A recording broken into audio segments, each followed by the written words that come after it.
구독과 좋아요. 안녕 여러분의 이야기 요정 도넛입니다. 안녕. 여러분 혹시 동화 속 이야기 주인공들이 사람들 기억 속에서 잊혀지면 힘을 잃는다는 말 들어보셨어요? 여기저기서 많이 나오는 설정? 설정이죠? 생각해보면 저는 어릴 때 옛날 이야기를 아주 좋아했던 것 같아요. 그래서 이렇게 이야기 요정이라는 일까지 얻게 되었네요.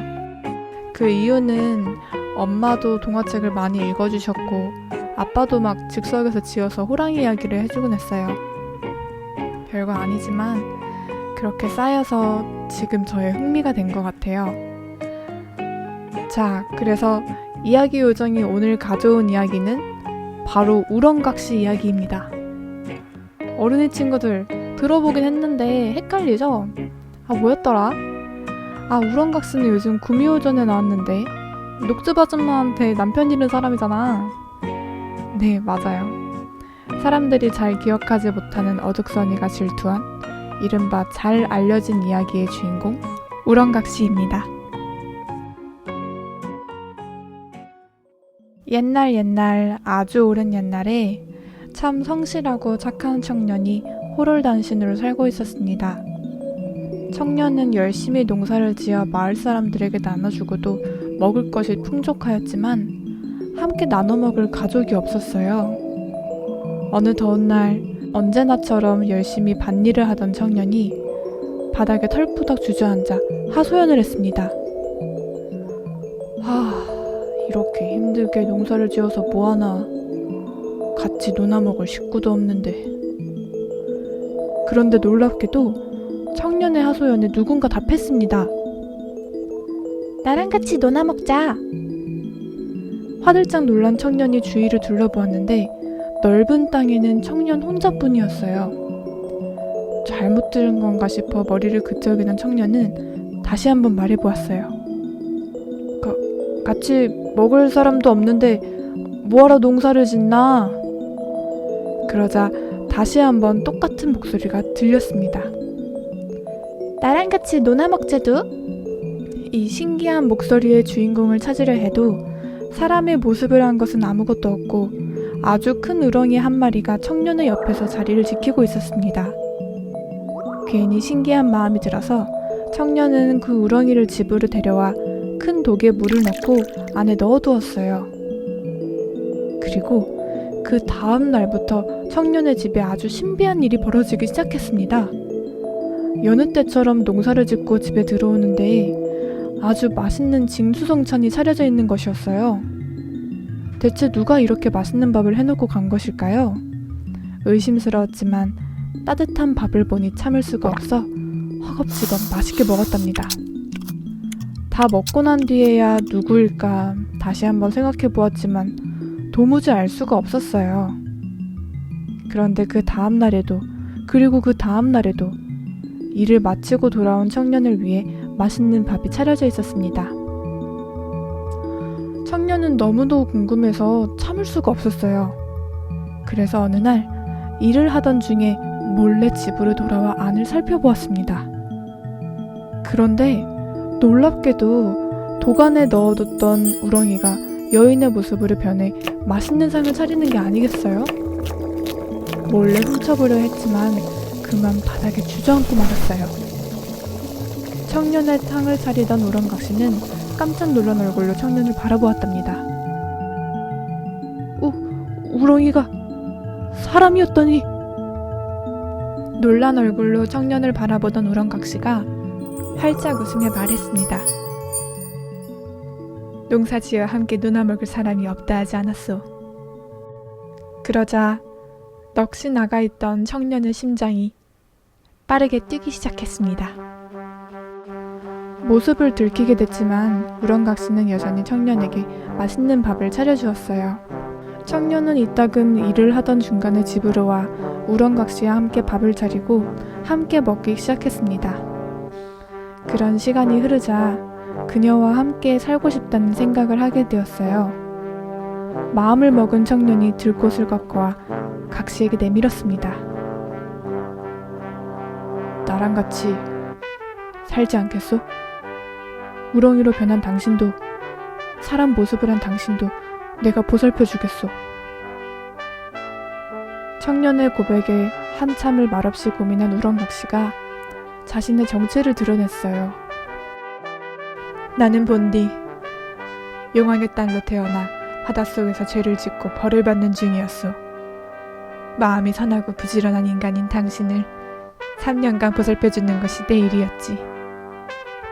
그런데 나 또한 당신에게 정이 들었고 함께 살고 싶으니 그렇게 합시다. 그렇게 청년은 용왕의 딸과 혼례를 치르고 벌을 받는 3년 동안은 우렁이와 사람의 모습을 번갈아가며 지내던 우렁각시는 3년이 지난 뒤 온전히 사람의 모습으로 지낼 수 있게 되었어요. 낮에도 자유롭게 마을을 누비던 우렁각시를 그만 마을에 새로 부임한 못된 원님이 강제로 자신의 부인으로 삼으려고 억지를 부렸습니다. 결국 우렁각시를 끌고 갔는데 각시를 구하려던 청년은 매를 맞고 쫓겨났어요. 하지만 어떻게든 각시를 구해야 했습니다. 궁리를 하던 중 우렁각시가 용왕님의 딸이라는 걸 기억해냈습니다. 그래, 용왕님은 우리 각시를 꼭 도와주실 거야. 파도가 철썩이는 바다는 두려웠습니다. 땅 위에서만 살던 청년에게 바다는 조금도 알지 못하는 것이었어요. 하지만 아내를 구해야 한다는 마음 하나로 그대로 바다에 뛰어들었습니다.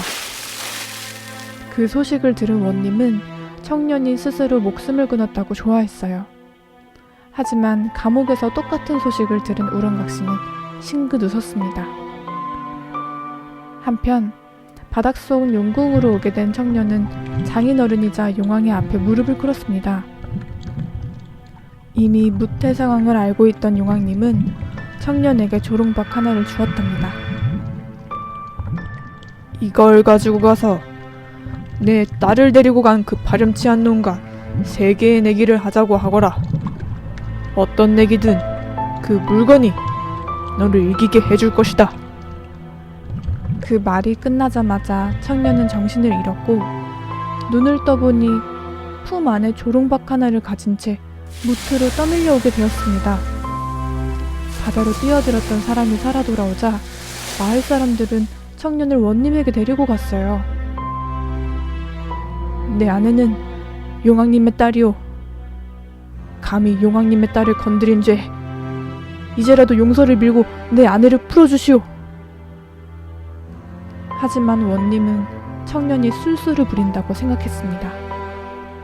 그러자 청년은 용왕님이 말한 대로 3개의 내기를 하고 어떤 것을 할지는 원님이 정하라고 했어요. 더 이상 시끄럽지 않게 우렁각시를 부인으로 맞이할 수 있다고 생각한 원님은 그 제안을 수락했습니다. 그리고 첫 번째 내기는 바로 누가 더 나무를 많이 심는가였어요. 청년은 혼자였고 원님은 비겁하게도 병사와 하인들까지 대동했습니다. 헤! 너 혼자서 무슨 수로 이길 수 있다고 생각하는 거냐? 괜한 짓 하지 말고 이제 그만 네 부인을 깔끔하게 포기하거라. 네 놈에겐 너무 과분한 여인이다. 그런데 청년이 조롱박을 들어 문지르니 어디선가 장정 수십 명이 나타나서 말도 안 되는 속도로 나무를 심기 시작했습니다. 모두들 눈이 휘둥그레져서 청년을 바라보았어요. 정해진 시간이 되자 장정들은 연기처럼 사라져버렸습니다. 하지만 원님은 굴하지 않고 2번째 내기를 걸었어요. 바로 말을 타고 경주를 하는 것이었습니다. 어떻게 속임수를 썼는진 모르겠지만 네 놈이 어디 말을 제대로라도 타봤겠느냐? 청년이 다시 조롱박을 문지르니 용궁의 말이 나타나 순식간에 결승선을 먼저 통과했습니다. 원님은 화가 머리끝까지 나버렸어요. 그래서 마지막 내기에선 청년을 없애버려야겠다고 생각했습니다. 그리고 조건을 걸었어요. 배 경주를 하는 대신 배는 원님이 준비한 것을 타야 한다고 했습니다. 청년은 그렇게 하겠노라고 고개를 끄덕였어요. 그리고 원님은 비겁하게도 청년의 배에 작은 구멍을 내놨습니다. 마침내 마지막 내기를 하는 날이 되었어요. 청년과 원님의 배 모두 출발하게 되었고, 청년은 혼자 노를 젓고 원님은 기세등등하게 앉아 하인들에게 노를 젓게 시켰어요. 시간이 지날수록 청년의 배에 물이 차기 시작했습니다. 당황한 청년이 조롱박을 문지르려고 하자 원님은 자신의 튼튼한 배로 청년의 배를 부딪혔습니다.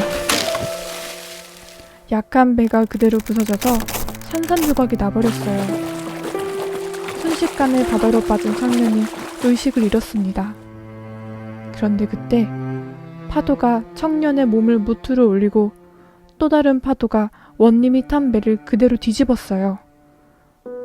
보다 못한 용왕님이 딸을 위해 직접 벌을 내린 것이었습니다.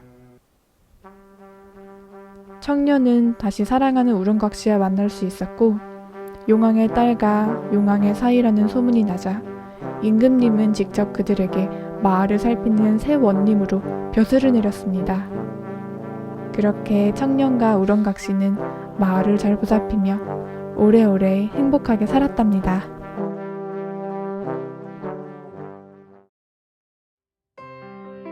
친구들, 재밌게 들었나요? 이미 알고 있던 친구들은 오랜만에 들으니까 되게 반갑지 않아요? 어릴 때 들었던 이야기와는 정이 쌓이는 것 같아요. 어른이 되어 읽는 책과는 조금 느낌이 다르죠? 저도 유독 옛날 생각이 나서 재밌게 이야기할 수 있었어요. 날씨가 점점 추워지는 계절이에요. 마스크 쓰느라 답답하고 날은 추운데 제 이야기가 여러분들에게 따뜻하게 전해졌으면 좋겠어요. 다들 아프지 말고 건강해요. 그럼 이야기도 다 했고 안부 인사도 전했으니까 오늘은 이만 가볼게요. 안녕.